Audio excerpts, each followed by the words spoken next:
grace. Oh Lord, I thank you for your grace. The Bible says that the grace of God is sufficient for you. Are you a believer in that grace?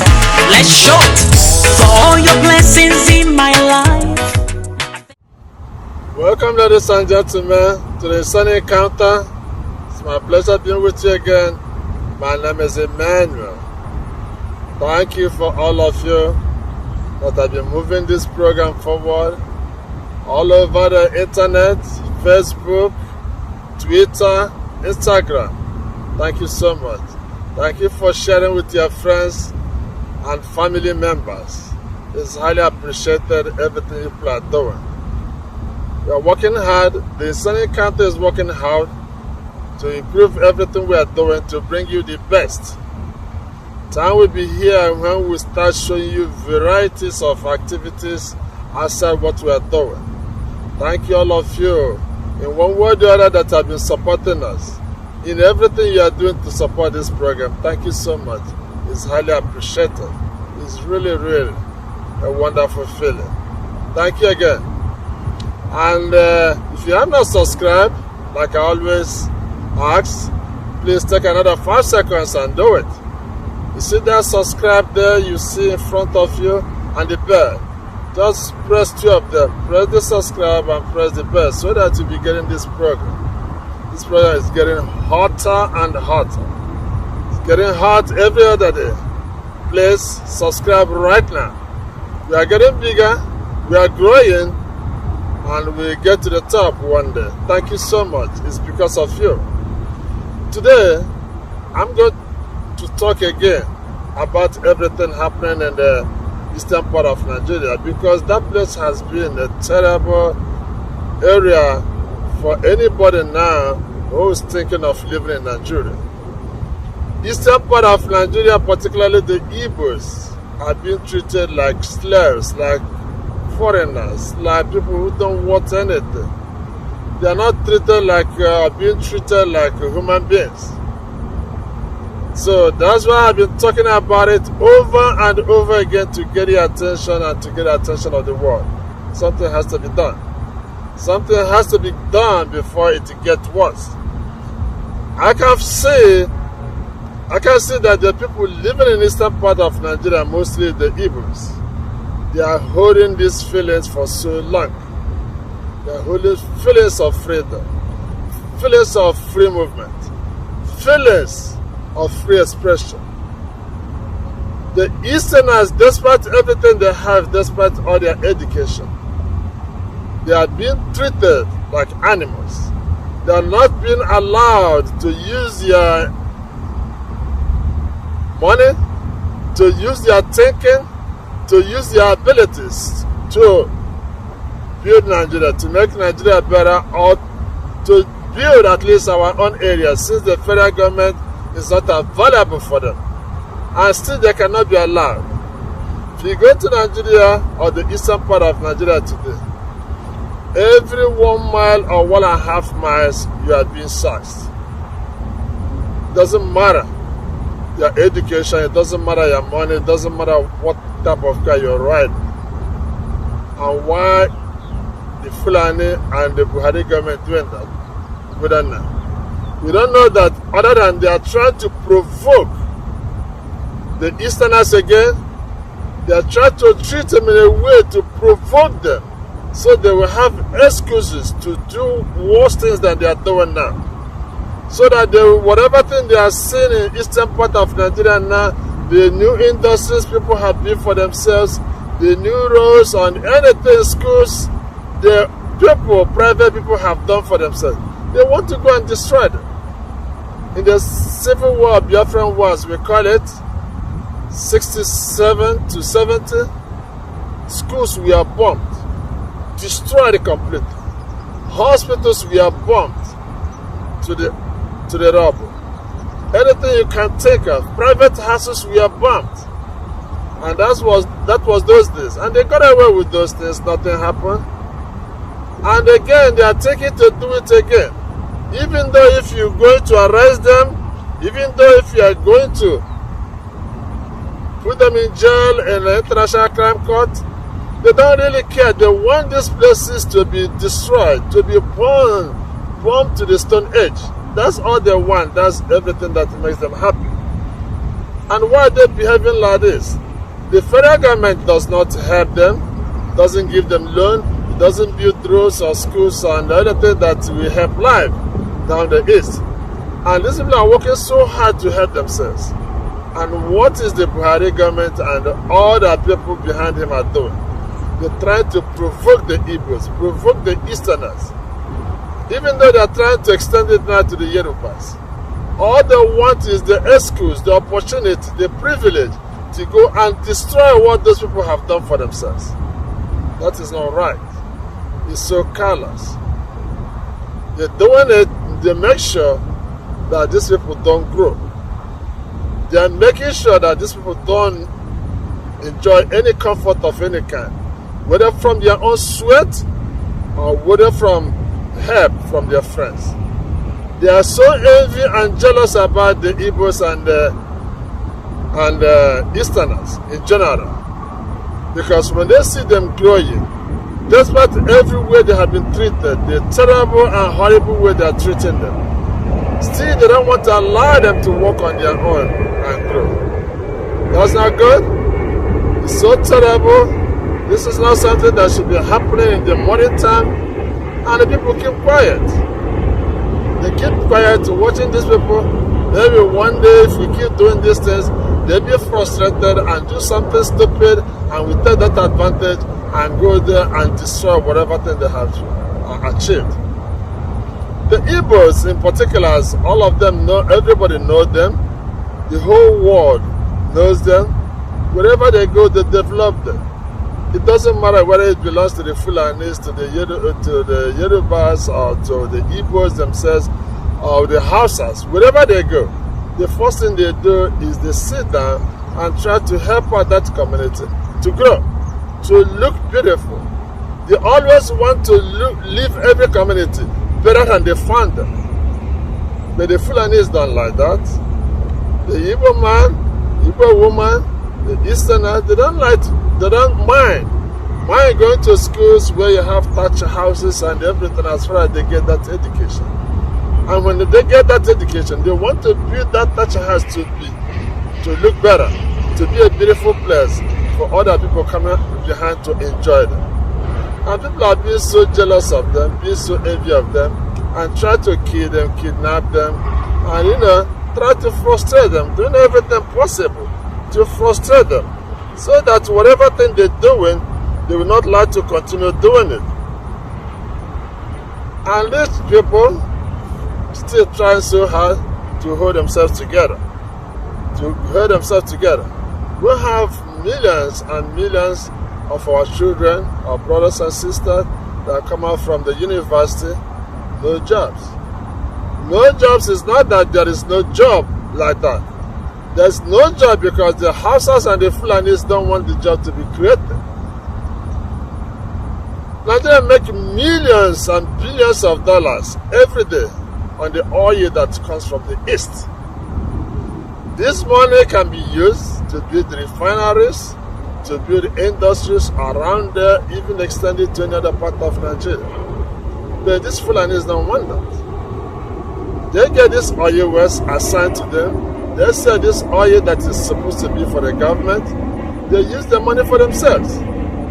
Go back, few of them up there at the north, they use the money for themselves. It's not that they use it again to develop their own area. They don't do that. And that's why I always keep saying it, that the sun shines from the east and it goes to the north. It rises from the east and the sun goes to the north to shine. Because when they dig this oil, that's where it goes to the north. And they put them in their private accounts. And people are suffering. The money that could have been used to build more refineries, it should be a refinery almost in every state. They don't do that. A country with over 200 million people don't have any refinery of their own. Except that now they have given a lot of money to their own brother to build one up there at the north. And people are suffering. They do everything to get people employed, even to employ more than 1 million people every month, so that our children will be happy. And those who cannot, afford university education, they can pay for themselves. It's not even like the government is giving loan to any child, to any Nigerian.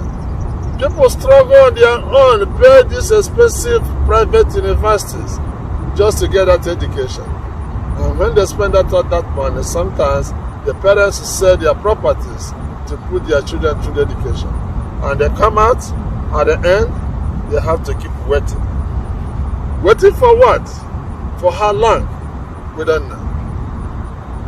We know that very well, all over the world, particularly in Nigeria. Any person that has fought war, if you have fought war, you have seen one.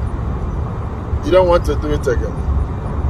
You don't want to do it again unless you are pushed to the extreme, like it's happening now. You don't want to do it again because it's such a violent and bloody side that you don't want to see again. Lives are destroyed commonly, easily. Properties are destroyed in seconds. And the repercussions or the consequences can be really, really terrible. It's not something one wants to do every other time. Because when you do it the first time, it will be haunting you for the rest of your life. But the Igbos, they have been there before, they suffered it, but now it's like they are suffering more than when they were fighting the civil war. How could these children, very intelligent, smart kids, when they go outside Nigeria, go to United States, UK and Europe, they said to the top, we have super intelligent citizens all over the world doing works and working with the white people and all over the world and doing fabulously well, but they cannot be allowed to use such skills in their own fatherland, in their own motherland. They cannot be allowed to come home, whatever thing they learn outside and learn in Nigeria, to come and practice them in their own fatherland. It's such a terrible thing that these people don't have feelings of tomorrow. They don't think about their children because maybe they think that they put these millions and billions of dollars in the bank and their children will be withdrawing and spending them gradually. It may not last too long as you think about that, because time will come, even that money, you'll be surprised how it will vanish from the bank. It may not take too long before we get people who will start using their own money to track down those stolen money in the foreign bank. People who will come and try to chase down all these people so responsible and getting away with murder in Nigeria, doing anything they like because their brother is in power, because they have guns. They have guns and deny other people guns, and that's why they think they are free themselves, while other people are suffering, starving, and they cannot even move around.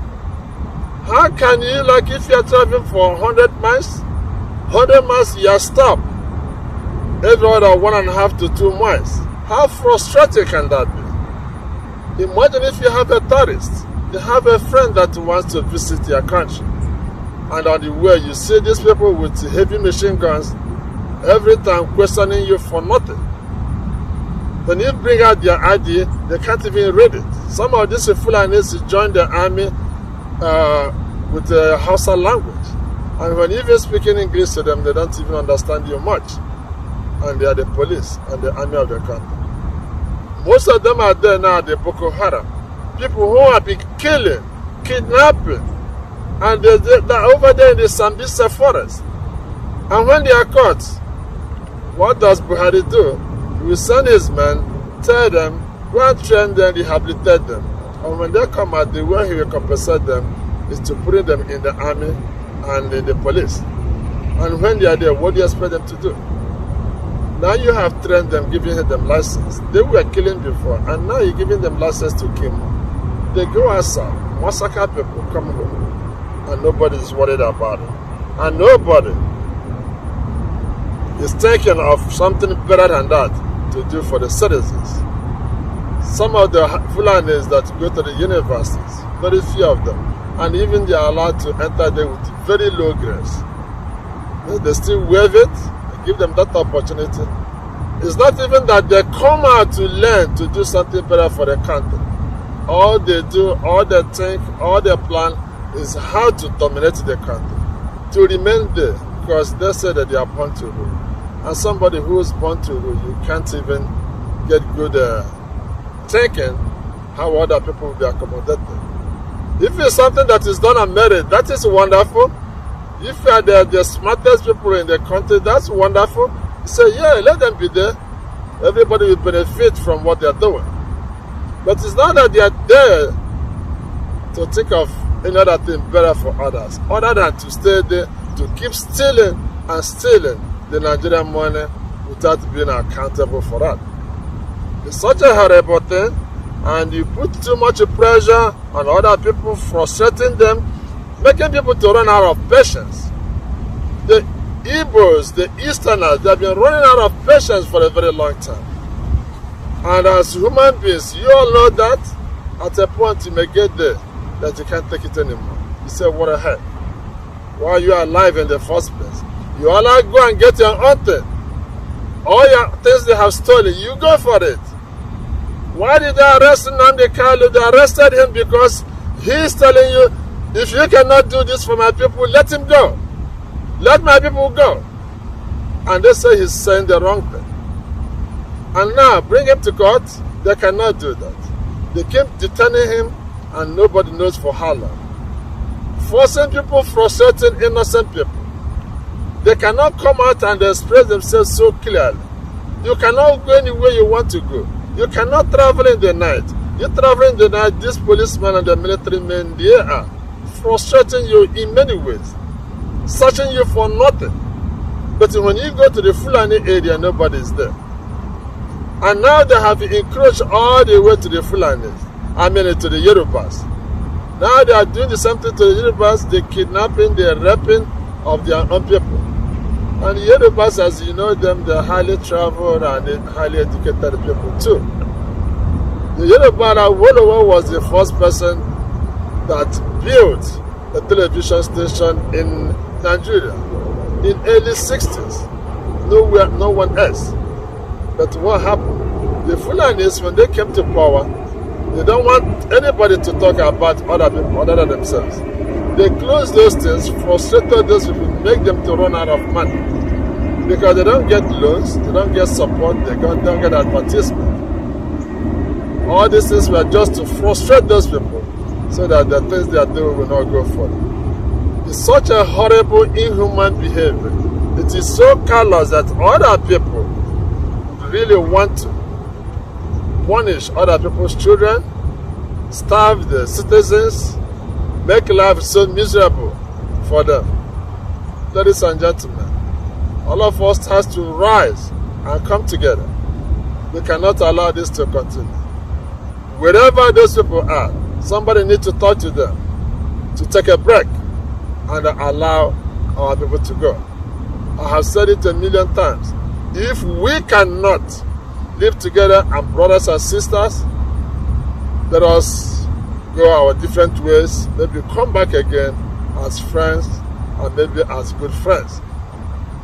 If somebody can hold your own thing, cannot allow you to get it, cannot allow you to enjoy it, cannot even allow you, when you want to endure and forget about those your own things that other people have stolen from you, they can't even allow you to walk around freely. When you want to find another means to go to your plan B to make a living, to survive, they can't even allow you. Everything you touch, everything you do, they complain about it. What do they want you to do? When they want you to do something they don't like, so that they use that opportunity to wipe out that group of them. They have been doing it, but unfortunately, the Igbos are different human beings. Now they are getting frustrated so badly, but who knows? Very soon, very, very soon, we have to put that to a stop. And that can only happen when you, that is watching right now, contribute, play your own part, and make this liberty, make this freedom, make this independence to happen. A very little thing that IPOB will do, they be chasing them for nothing. You wearing the t-shirt IPOB Biafra, they be chasing you. And thousands and millions of people were working with the Arewa and every other thing that Meite Allah distribute over there, and nothing happened. It's horrible, it's unfair, it's inhuman, it's callous, and that has to stop. We're in the 21st century. In the 21st century, this type of thing should not be happening. So, ladies and gentlemen, let us get up and fight for our God-given freedom. Let us get up and fight for God-given freedom of speech. Let's get up and take what belongs to us. Anything that belongs to us, we should be in possession of it. We should go for it without any hesitation. So thank you, ladies and gentlemen, for watching. Thank you for all your support. Please, each time you get this video, spread it around the world. Make it go viral. Try as much as possible to share with your friends and the family members. And don't, at any time, forget to subscribe if you have not done so. I appreciate your being with me. I appreciate your patience. I appreciate everything you are doing to make this program get to the top to be number one. Thank you so much, and God bless. 2 weeks ago we traveled. Yes, so that Muslim holiday. The road was bad. We traveled with Daddy and Mommy, but the road was bad. Hi! Rain fell. As we were driving, we ended those dancing. The car was not dancing. Hi! Oh, the car was busy dancing. So we hit our head on the window. We were busy hitting our head. We entered the deep, you see, a very big, deep pothole. Yes, so even 5 men that had to jack our car out. The tire spots. There was no one to fix the tire. Daddy had to go far and look for someone to fix the tire. We were waiting for Daddy in the car. We suffered. By the time we reached there, it was night. My neck was spinning in my hands, my leg, my joints, my waist. Our head was spinning us. That's why we are always scared of traveling. Because of bad road. The road is bad, repair it now. Since we're little, road has been like that. Say, later they will tell you to say the pledge. Say the pledge. I pledge to Nigeria, my country, to uphold her honor and glory. Which thing should we uphold? Road is bad. We should uphold road that is bad. Is a bad road glory? Is it glory? Is it honor? Is it? Everything is bad. Bad news. Bad shooting.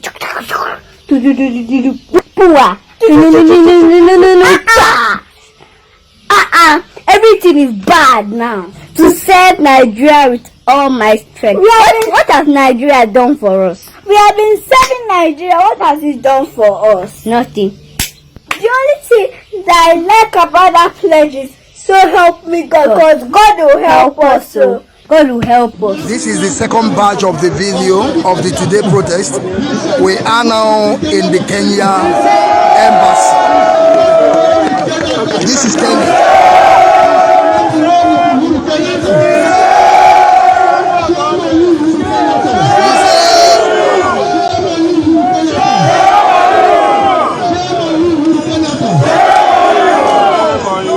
You see their flag? That's his Kenya flag. We are now in Kenya. But they know what we can do. Let me show you what police came with now. You can see they are here now with protection because they know what we can do. You see how they double themselves? Because they know what we can do to Kenya.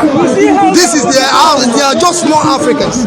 The federal government, led by the Minister of Interior Abdulrahman Dambazo, met with the Miyetti Allah Cattle Breeders Association of Nigeria in Kebbi State, offering them the sum of 100 billion naira over 2 years to stop the kidnapping in the country. The meeting lasted over 4 hours on Friday as negotiations dragged on, with the association initially asking for 160 billion naira. The minister said that the strategy was part of the steps needed to tackle insecurity in the country as prescribed by the Economic Community of West African States, ECOWAS. The herdsman crisis has risen since 2015 after Muhammadu Buhari became president. Their rampage has spread not only in the north but also throughout the southern zones of the country. The killings by the herdsmen has led them to be tagged the fourth most dangerous and deadly terrorist group in the world by the World Terror Index. I thank you for your grace. Oh Lord, I thank you for your grace. For all the wonders you have done, Jesus, I thank you for your grace. Oh Lord, I thank you for your grace. You anointed my lips to sing your praises, Lord. I thank you for this grace. Oh Lord, Mighty God, I thank you for your grace. oh yes, Lord.